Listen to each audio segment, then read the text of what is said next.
ખેડામાં નગરપાલિકાના રોડના કામમાં ઘોર બેદરકારી. મોડી રાત્રે સર્જાયેલા ઘર્ષણ બાદ ખેડાપાલિકા ચીફ ઓફિસરે બોલાવી તાકીદની બેઠક. ભૂગર્ભ ગટર અને રસ્તાના કામો યોગ્ય નહીં થતાં વરસાદી પાણી લોકોની દુકાનો અને રહેણાંકોમાં ઘૂસતા પ્રજા લાલઘૂમ. ખેડાપાલિકાના એન્જિનિયર, કન્સલ્ટન્ટ અને કોન્ટ્રાક્ટરની ગેરહાજરીમાં મજૂરોએ ભારે વરસાદ વચ્ચે રોડનું કામ ચાલુ કરતા લોકોનો રોષ ભડક્યો. સ્થાનિક વેપારીઓના વિરોધ વચ્ચે વરસાદમાં કારીગરો અને મજૂરો મનસ્વી રીતે કામ કરતા રહ્યા. વરસાદી વાતાવરણ પલટો આવતા ખેડામાં ભારે વરસાદ પડ્યો હતો, જેના કારણે તાજો બનેલો રોડ ધોવાઈ ગયો હતો અને રોડ ઉપર કપચીજ નજરે પડી રહી છે. ખેડાપાલિકાના ચીફ ઓફિસર સમક્ષ મામલો આવતા કોન્ટ્રાક્ટર ઉપર કાર્યવાહીની આપી ખાતરી. પ્રદેશ 24ના અહેવાલ બાદ આજે તાકીદની બેઠકમાં અરજદારો સામે કાર્યવાહીની સંભાવના. Reporter Sheetal Bhatt, Kheda. Bijal Patel, chief officer, Kheda નગરપાલિકા. જે પરા વિસ્તારમાં જે ગઈકાલે પાણી પડ્યું શું છે વિગત? પરા વિસ્તારની અંદર કાલે વરસાદ પડ્યો હતો, લગભગ 2 કલાક. ખેડા નગર વિસ્તારમાં વરસાદ પડવાથી ત્યાં આગળ વધારે પાણી ભરાયું હતું એવી કમ્પ્લેન મળી હતી. ત્યાં આગળનું જે ત્યાંની પરિસ્થિતિ એવી છે કે ત્યાં આગળ સ્ટ્રોમ વોટર લાઇન જે છે એ ત્યાં આગળ સ્ટ્રોમ વોટર લાઇન ખૂબ જૂની છે, ડેમેજ છે જ નહીં. એટલે ત્યાં આગળ અમે નવી સ્ટ્રોમ વોટર લાઇન હાલ ડિઝાઇન કરી રહ્યા છીએ. એનો ચાલુ વરસાદમાં પણ કોન્ટ્રાક્ટર દ્વારા છે કામ કરવામાં આવ્યું હતું, એ બાબતે શું કહે?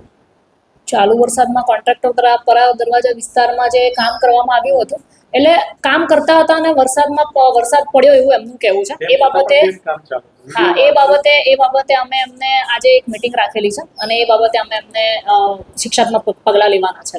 ત્યાં પણ બેન કોઈ કોન્ટ્રાક્ટર હાજર નહોતું, કોઈ એન્જિનિયર પણ હાજર નહોતું? એન્જિનિયર નથી. એન્જિનિયર હાલ ચાર્જમાં ચાલે છે નગરપાલિકા. એક જ એન્જિનિયર છે ડાકોરવાળા જે ચાર્જમાં છે, એટલે એન્જિનિયર નહોતા. કન્સલ્ટન્ટના માણસ હશે, કન્સલ્ટન્ટ હતા. કોઈ જગ્યા પણ હાજર નથી? અચ્છા, ના, કન્સલ્ટન્ટ તો હશે. કન્સલ્ટન્ટના માણસ તો અહીંયા જ હોય છે, ટેકનિકલ માણસ તો અહીંયા જ હોય છે. વિડીયો પણ છે, કોઈ હાજર નહોતું. સ્થાનિકોએ વિરોધ કર્યો હતો કે વરસાદમાં પણ કામ બંધ રાખ. ઓકે, અમે મીટિંગ રાખી છે, એમાં અમે હું ચર્ચા કરી લઈશ. એમાં થોડા સમય પહેલા પણ જે બધો રસ્તો જે બન્યો હતો, સિમેન્ટ પણ ચોટીને ઉખડી ગયો હતો વરસાદમાં પણ. હા, ધ્યાન છે. તમે શું પગલાં લેશો? સિમેન્ટ આ જે વરસાદ પડવાથી જે સિમેન્ટ ઉખડી ગયો હતો એ અમે મીટિંગ રાખી છે. એ મીટિંગમાં હું નિર્ણય લઈશ. હજી કાલે જ બન્યું છે એટલે અમે હજી સુધી કોઈ નિર્ણય લીધો નથી. આજે મીટિંગ રાખી છે 4 વાગે. ચાલુ વરસાદમાં આ કામ કરવું ને કોન્ટ્રાક્ટર વગર, એન્જિનિયર વગર આ ગંભીર બેદરકારી. હા, એ બાબતે તમે શું પગલાં લેશો?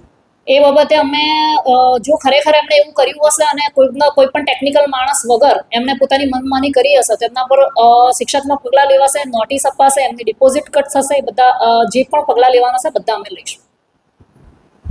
જી વડીલ, આપનું નામ? રાજેશભાઈ દશરથભાઈ રાવલ. રાજેશભાઈ, કયા વોર્ડમાં છો તમે? Ward number 7, Kheda. Ward number Kheda. જે ગઈકાલે જે ચાલુ રોડ ઉપર કામ ચાલુ હતું, શું કહો છો? કામ ચાલુ હતું, વરસાદ પડ્યો, આખો રોડ ધોઈ ગયો. ટોટલ રોડ ધોઈ ગયો તો સિમેન્ટ નાખવાનું ચાલુ કર્યું. તો હું પોતે જ હતો ત્યાં સાક્ષીમાં. મેં પ્રશ્ન એવો કર્યો કે ભાઈ સિમેન્ટ નાખવાથી રોડ ચોટે નહીં, બરાબર છે? એટલે બધું તમારે નીચેનું ઉખેડવું પડે એમ.